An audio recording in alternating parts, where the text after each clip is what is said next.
Olá, sou o pastor Murilo. Estou aqui mais uma vez para trazer uma mensagem de amor e de esperança para o teu coração. E hoje, no nosso bate-papo, nós vamos falar de fidelidade. E é claro, para falar sobre fidelidade, temos que falar, em primeiro lugar, sobre o nosso Mestre Jesus. Ninguém nesse mundo ou fora dele é o maior exemplo de fidelidade. E nosso Mestre, diferentemente de outros seres humanos, nasceu para morrer pela causa para que veio ao mundo. E apesar de tudo e de todos, cumpriu a maior missão de amor jamais vista ou conhecida pelos homens. O plano de salvação da humanidade incluía a vinda de Cristo como homem nascido de mulher, conforme profetizado pelos profetas Isaías, em Isaías 7,14 e Malaquias, capítulo 5, versículo 2, cumprindo todos os requisitos ordenados pela lei mosaica, que requeria um sacrifício perfeito, como você pode conferir em Hebreus, capítulo 9, versículos 11 e 12, e Gálatas, capítulo 4, versículo 4. Isso tudo para que validasse a salvação de todos os homens. Sua concepção, nascimento e encarnação obedeceram criteriosamente aos propósitos de Deus prescritos na lei. Homem perfeito, nascido de uma virgem pura, sem pecado algum, como você pode ver em João capítulo 1 e versículo 1 e 14. A missão do nosso mestre estava fundada na fidelidade de Jesus, a fim de poder dar a conhecer a vontade do Pai. A sociedade na qual Jesus desenvolveu seu ministério trazia em mente a influência da filosofia grega na cultura dos povos. Isso fica evidente na pergunta de Pilatos dirigida a Jesus acerca do que é a verdade, como você pode ver em João capítulo 18, versículo 37 e 38. Consta no Evangelho de João que a lei foi dada por Moisés, enquanto a graça e a verdade vieram por meio de Cristo Jesus, nosso Senhor. João capítulo 1 e versículo 17. Ainda assim, os grupos religiosos da época que detinham conhecimento, interpretação e ensino da lei em Israel, como você pode ver em Lucas capítulo 5 e 17, sentiam dificuldade em abandonar as verdades humanas para reconhecer a verdade eterna encarnada em Jesus como o Messias prometido. João capítulo 4 e 25. E nesse contexto de vida é que Jesus verbaliza seus diálogos e exposições dos ensinos divinos como aquele que traz e comunica a doutrina de Deus a todos os povos, tribos e nações, como você pode conferir em João capítulo 7, 16 e capítulo 14, versículo 14. Para poder cumprir sua missão com excelência, nosso Mestre Jesus se submeteu completamente à vontade do Pai. A submissão de Jesus em concretizar o plano de salvação designado por Deus implicou em se tornar humano. E isso condicionou Jesus a conviver com pessoas influenciadas pelo cumprimento da vontade romana e manter o domínio cultural e territorial dos seus súditos. Em relação a você e a mim, bem como a toda a criação, o propósito de Deus era que alguém que fosse perfeito assumisse a culpa pelos nossos pecados, os pecados de todas as gerações. Confira lá em João capítulo 1, versículo 1, Isaías 53, versículo 3 e 7 e 1 Coríntios 13 e 10. Isso porque o homem carrega em seu sangue o vírus da desobediência, o pecado original, como você pode conferir em Romanos capítulo 5, versículo 12. Por amor, Jesus se submeteu à vontade do Pai, carregando sobre si os pecados da humanidade para que pudesse nos redimir e reconciliar com Deus Pai. E dessa forma, Jesus foi enviado voluntariamente como um sacrifício perfeito, imaculado, realizando um ato de expiação na cruz, reconciliando o homem com seu Criador, como você pode conferir em 2 Coríntios capítulo 5, 18 e 19. A humanidade carece de salvação devido à realidade do pecado que nos contamina, mancha e afasta de Deus, conforme declarou o apóstolo Paulo em Romanos capítulo 13 e 23. A natureza humana continua corrompida, degenerada e completamente fora do plano do Criador. Daí a necessidade de se aplicar a solução permanente que correspondesse aos requisitos da justiça e do juízo divino.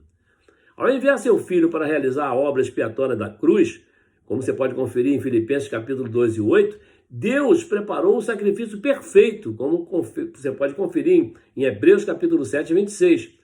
O advogado fiel, 1 João 12, 1. O caminho reto para que todos os que creem em seu nome possam ser reconciliados.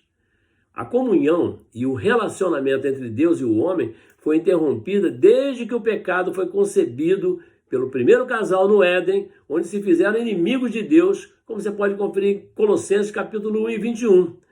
Mas o amor de Deus pelas suas criaturas é imensurável, não dá para medir, como você pode conferir em João capítulo 3 e 16. E capaz de ir ao encontro do homem caído e restabelecer a paz, como está em Isaías capítulo 9 e 6, reconciliando dessa maneira o homem consigo mesmo através da morte vicária. Significa que Jesus nos substituiu, morte vicária é substituição, e ele viveu então a nossa morte para que pudéssemos viver a vida dele como novas criaturas em Cristo Jesus. João capítulo 1 e 1, 2 Coríntios 5 e 18, removendo o abismo de separação criado pelo pecado, como você pode ver em Isaías capítulo 59, versículo 2. Portanto, Jesus é o mediador do melhor concerto, consumado na cruz por um alto preço, independentemente de nós, e que oferece melhores promessas aos pecadores reconciliados, como você pode ver em Hebreus capítulo 8, versículo 6, porque ele nos amou primeiro, como vemos em João capítulo 4, versículo 19. O ato de expiação, de purificação na cruz, proporciona a libertação do pecado e seu poder destrutivo a todos os que creem no nome de Jesus, como está em Lucas capítulo 19, versículo 10. Assim também como a descendência de Abraão, Mateus 1 e 21. Vivificados em Cristo, todos são alcançados pela graça e experimentam a novidade de vida ensinada e promovida diariamente pelo agir do Espírito Santo nas nossas vidas, como está em Efésios capítulo 2, versículo 5. Assim, o bom pastor que deu sua vida pelas ovelhas, como está em João 10 e 11, direciona seu olhar desde o céu e percorre os campos, desertos e vales à procura da ovelha que se perdeu pelo caminho do engano no decorrer de todas as gerações, como garante Mateus capítulo 18, versículo 12. Nenhum daqueles que o Pai deu a Cristo, exceto o filho da perdição, se perdeu enquanto Jesus cumpria fielmente seu ministério aqui na terra, porque o Mestre os guardava, como está em João capítulo 17, versículo 12. Então Jesus hoje quer que você saiba que quem creu no nosso Mestre é protegido e guardado por ele. E Deus nos criou para vivermos em comunidade, é outra verdade que precisamos ter nos nossos corações. Nós fomos criados para vivermos em comunidade. A vida cristã não é diferente. Jesus orou para que seus seguidores estivessem unidos a ele uns aos outros, como vemos em João capítulo 17, 22 e 23.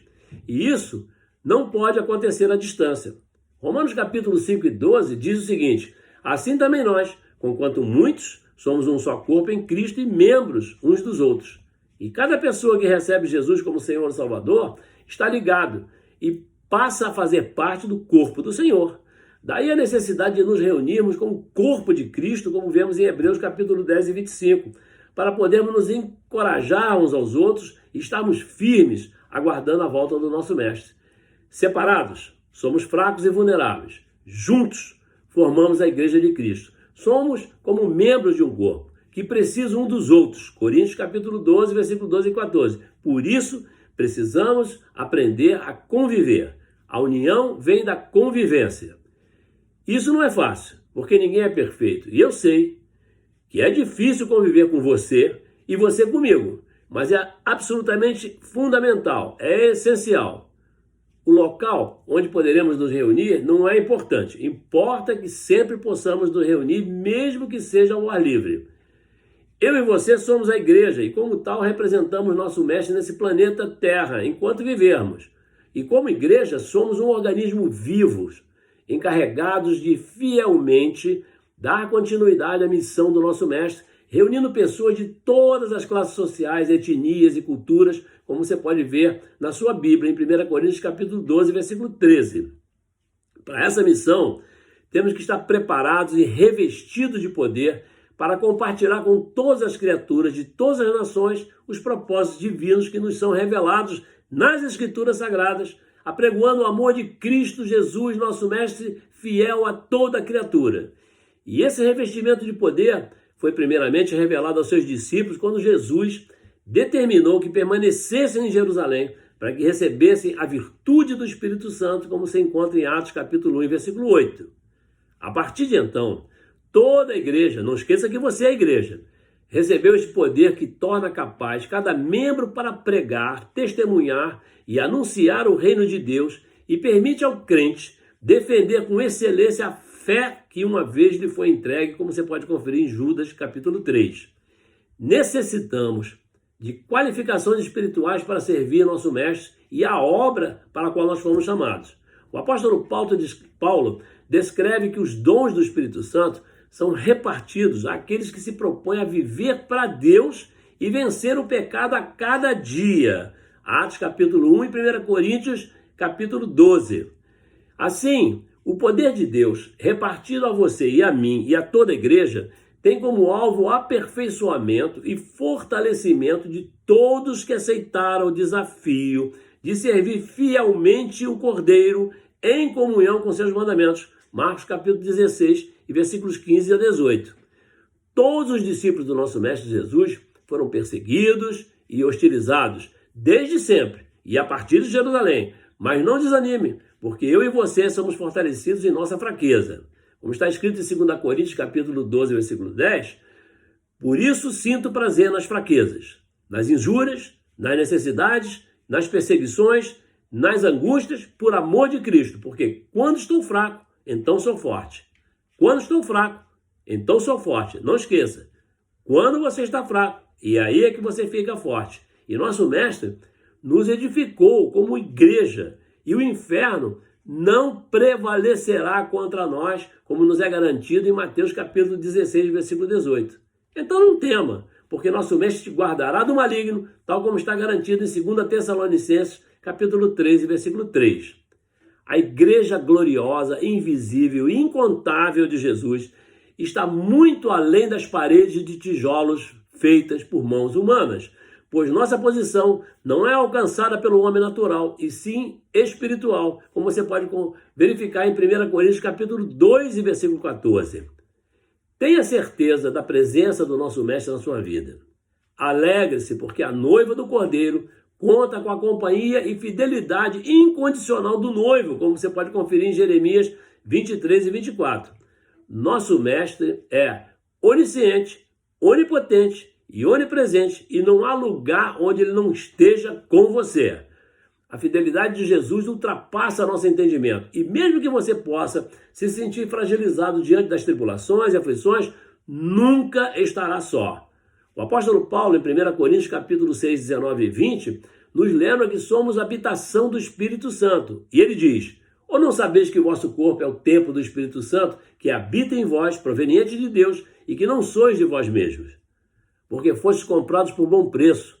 Glorificai, pois, a Deus no vosso corpo e no vosso espírito, os quais pertencem a Deus. De forma que somos ensinados a assim proceder em todos os instantes da nossa vida cristã. A fidelidade de Jesus, nosso mestre, é guiada pelo compromisso assumido com o Pai de se oferecer para vir ao mundo, de levar ao Calvário os pecados da humanidade, ser fiel ao cumprir a sua missão e apresentar ao mundo a certeza de seu amor incondicional para com a sua igreja amada. Não esqueça, você é a igreja. De sorte que eu e você, como discípulos de Jesus, temos que nos manter fiéis para tomarmos posse de tão grande salvação que Jesus conquistou na cruz do Calvário para mim e para você. E isso requer que cada um se ache fiel, como está em 1 Coríntios capítulo 4, e versículos de 1 a 2. Mas fiel é o Senhor que nos confirmará. É o que vemos em 2 Tessalonicenses 3 e 3. Hoje, rogo, como está escrito em Colossenses capítulo 3, 16, para que a palavra de Cristo habite em vós abundantemente em toda a sabedoria, ensinando-vos e admoestando-vos uns aos outros, com salmos, hinos e cânticos espirituais, cantando ao Senhor com graça no vosso coração. Porque está escrito em Mateus 24 e 13, que aquele que perseverar, for fiel até o fim, esse será salvo. Pronto, nosso bate-papo fica por aqui. Por favor, inscreva-se no meu canal YouTube. Graça e paz. Deus te abençoe. Amém.